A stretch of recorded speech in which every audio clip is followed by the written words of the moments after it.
cembe ko la de wallahi cemula cembe ko la hijabu wolonfla de ko na kono na hijabu wolonfla قالوا نعم فأذن مؤذن بينهم أن لعنة الله على الظالمين الذين يصدون عن سبيل الله ويبغونها عوجا وهم بالآخرة كافرون وبيننا وبينهم حجاب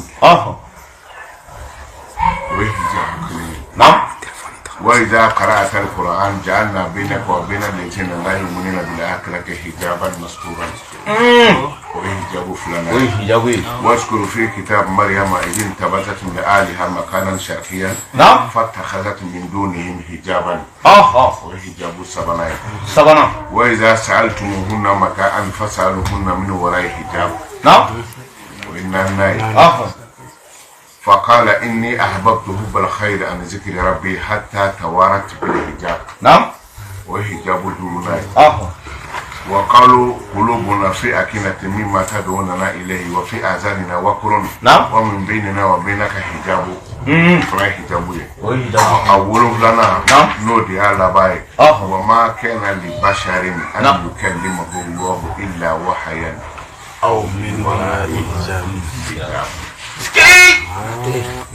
Balli eh ke balli to kana begara muru Allahu akbar yang ini bara la ki mawro Allah ni hijabu wolofla munakara wolofla ya kuna tay ebe savara min koro ori faraji o wolofla igole do sin kolomika o wolofla lebe boli semaine bi boli kile wolofla kanto paiement de la mafo il y a 7 jours de la semaine sont lundi, mardi, mercredi, jeudi, vendredi, samedi et dimanche. C'est ça, non? Wallahi. Bon, mon oncle a voulu faire. Nous, on dit que Safan Marwa. Safan Marwa. Wallahi. Ana nabo kalama. Ale naga kulubali abe atara kama. Kapunati. Nam? Safan Marwa ojuri. O wolonfla. El kawa bi tawafu sheduli. Shen wolonfla. Wallahi. Kira ere minga boje bay. Ni kira te ala ti je dafiu. Wallahi. O dengu biso. Den wolonfla. Ninyamada, kranyamada. Ninyamada, ninyamada. Ninyamada, ninyamada. Sandra ulom flatgi, kranyamada. Sandra ulom flatgi, Muhammadu nyamada. Sallallahu alaihi wasallam. Abargala kani sara. Ola? Nam? Badde se maine. Ita dogo bako. Ko nafa bala. Foni mako jora bako felala ni kuruti. Akara bara ye. Oh. Baji. Bako mano wala. Amano wade chulukuruka wa kalamu. Ala sona. Nam? Ka doda ka soro fatala. Ka babo la de wa mara.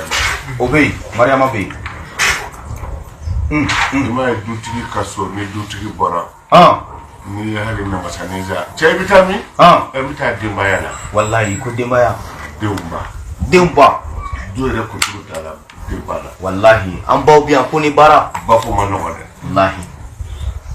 O Qur'ana ba. Aywa. Wodi Fatiha. Ay telephone alime ko bi fayda do. Nam? Umul Quran. O te Fatiha Qur'ana baywa. Oyo bay. O Fatiha ba. No yo Qur'ana bay. Oyo bay. Aya jodi. Wolonfla. Wallahi. Ni hijabu yo wolo. Oyo wolonfla. De bonifiti ni kazo. Morde ubi nga fayda kara. Ube mo goshila milioni. Kuna te nere kara do fe nya korobo ne ka fatiya daga wolofila ne y'a bɔ mɔgɔw ye sa ya farikolo mais a ka daga n'i taara di ko i bagɛra ntɛnɛn a b'a f'i ye ntɛnɛn daga a bɛ temifɛri fa o ji la i b'i koko kelen kɛ o la 20,000 Allahu akbar ntɛnɛn dagani koko 3 20,000 ski o de la n b'o fɔ denmisɛnninw ɲɛna ni aw fa ye ɲuman kɛ ni maa ninnu b'a la k'a ta hali o don muso dɔ ye wari ci gafu wele fa ye bɔlanɛgɛ wari dɔ ci ko bɔlanɛgɛ nana o y'a sɔrɔ gafu yɛrɛ ka bɔlanɛgɛ dilannen tɛ Allahu akbar ne ye bɔlanɛgɛ min dilan a ti dilan bɛɛ fɛ n'importe non bɛɛ ta dilan tigi de b'a seliji ta ka sɔrɔ k'a don a la siga tɛ na wallahi a kɛra ko de don a kɛrɛnkɛrɛnnen don mais Madu Konate caya an bɛ bi ka se dikiri min a mɛn o mɛn n'a ma fatiya ta a kopiye kala ninnu kan ni ka fɛn ninnu deli dabila dɛ parce que dɔ bɛ nin ta sa ne ye hijabu don dɛ a baaraw cogo bɛ baara cogo la ni maa ko a bɛ kisɛ ci la yan bɛ kari de min ka kan ka marifa ci dɛ yan bɛ kari o kuma banna o a ye sɔrɔ a cira de an ka musokɔrɔba minnu bɛ ko dɔn u ka dugaw la u b'a fɔ ala ka hijabu wallahi ala ka hijabu u b'a fɔ ten kosɛbɛ ala ka hijabu jigin an kan amin hijabu ye fɛnba ye o ye fɛnba ye mais sisan mori ninnu sigilen bɛ ni Konate ye kelen fɔ dɔrɔn wa tɔɔrɔ ma yɔrɔ ye o t'a fɔ ko hali an y'a mɛn Konate la o de bɛ maa tɔɔrɔ mɛn min nin den denw ma suntigɛ tɛ wulada na bi wula in na a bɛ yen u b'a hijabu 7 baara ni ala ye min garijɛgɛ k'a ye Konate nka n'i b'a min ubiyɛn n'i b'i ko n'a ye ala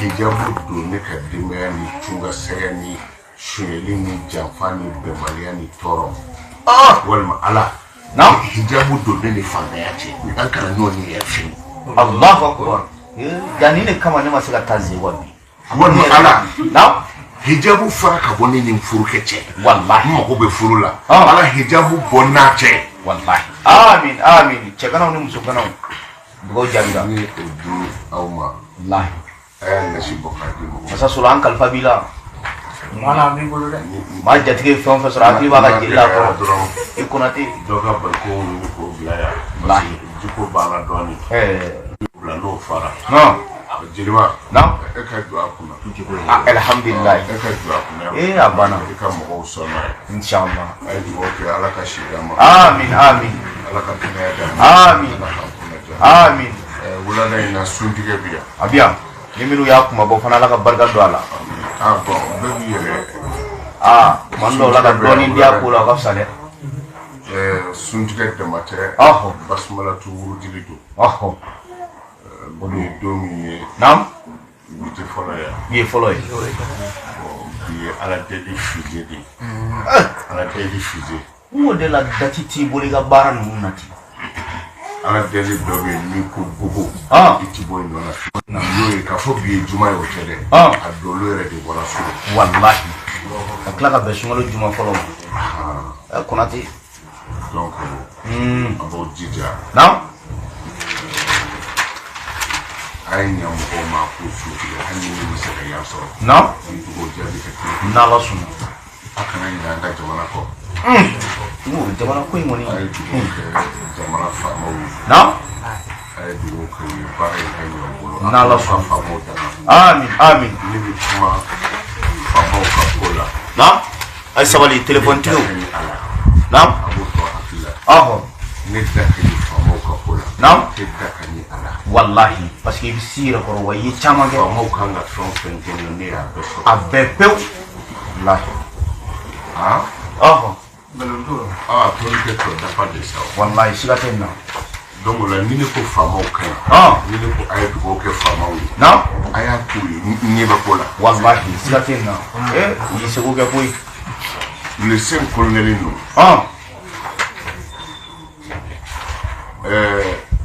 président tɔgɔ ye di Hashim Hashim. Kulime. Kira mugam ya disi goshi. Wallahi. Ni alkaba kuna ciya ya disi goshi. Ako ne bi Hashim. Wallahi. Hey. Maga ma rekle o kile la. O rekle la ko. O mo to ma ri. Ano ma de jugo e kemere. Al mar'u ma man ahabba. Bi wolo fla bi tay to mana. O kira mo ke to ma. Nam. No kira nga primere. Ni kira mo ke ka jakale ni la diriya na no. An kire ke kira la. Wallahi. Abukala ko an bi jara. Abore ala kira nana. Nam. O ma ke. O kira. Kira nana. Nam. Bula ne ga dokumi ala kira tigala.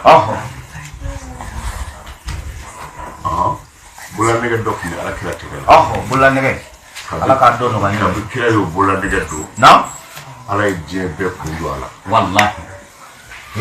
Na ko min do be so. Nam. Na ko min do be so. Bula ne ga no ko me masa Sulmani tigala. Nam. Sulmani ko tola ka ko. Aya ka bula ne ga boka di barade aka jodo ma. O kira. Sulmani ya tulu. O tunna. Awati ma. Abora kana ka ba ko jila. Nam. Ana deni sikile to ko bula ne ga dia. O ya fila ema ko favela. Parce que bula ne ga di bari ka bula ne ga yo. Silatina. O di wa ka Sulmani. O teble o. Teble. Ko me ko favela wa. Ka parce que ka bula ne ga di. Ma wele abi ele ka sa. Wallahi. Sulmani ko ko. Aga bula ne ga ni. So jine do de tara bula ne ga ni boshi. Allah. Kamna abo jine fara tegela. Pati. Fana masage. Be ko sulu nana. Wallahi. Sulmani tega bi do bula ne ga ka ro mi. Agale gara de. Agale wi. O bula ne ga nyona de ku bi ala kira tegela. Allahu akbar. Kishin nama bay. Kira fatula. Nam. Bula ne ga ni abo alba. Silamo fofora nyongo kala utayara. Nam. Abo re bula ne ga do ategela dron. Silamo pepe na kelenka. Wallahi. Be kira bogar. Nam. Abo fatula. Ya di morma. Nam. Umar fatula. Ya di usman. Bula ne ga indina kolo kono. Do ko usman killa do ko chena lifiyala. Allahu akbar. Depuis bula ne ga indina. Ni mo ma soro silame ala bi. Allahu akbar. Akara baray. Farfara ni debde nay. Wallahi. Ni ma ngabula ni re. Ndi ba yoro do la. Ala yere bon. O kay jiru da katmanga no ta ala re fana ko do bani mandaye. No te bula ne ga. Ale de ma dla ka dikira ma. Ale de agla. Na turula. Ko ni ya apebisteke. Manyere che. Kurate. Amna ni nteni fula na so mandi. Ani kimro mambo ni ndo abike. Kurate. Ne ga apu. Yo nyana mu. O ni na sandi ni demu mulo la koni. Ita sila na mata. Kurate. Alaki mamro. اللهم يسر لنا امورنا وافتح آمين آمين آمين آمين آمين آمين آمين آمين اللهم قنا السوء بما شئت وفي خشيتك انك على ما تشاء قدير آمين آمين كل فينا مؤمتين ولا تولدنا ولا حاجة يا الله يا كافي يا ودود آمين فاتحة آمين الحمد لله رب العالمين.